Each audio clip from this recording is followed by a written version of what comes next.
In this video, I will be showing you how to make a company profile using Canva. Let's get started. I start on the Canva homepage and head over to the main search bar at the top. I type in company profile and press enter to browse through all the available templates. When the search results appear, I scroll through the different document and presentation layouts to see what fits best. I click See All to view more template options, select a clean cover layout that suits my business style, and click Customize this template to open it inside the editor. Once the canvas loads, you can edit and customize all of the text elements any way you want. I select the main heading to update the company name and title, adjusting the text frame so everything stays neatly aligned. You can also move or delete small graphic icons, adjust font sizes, and edit the subtitle text to match your exact messaging.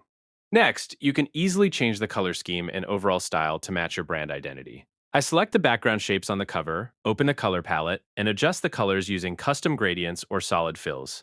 You can also tweak border styles, outline strokes, and accent colors to create a polished look. After completing the cover page, I scroll down and click Add Page to create the next section of the document.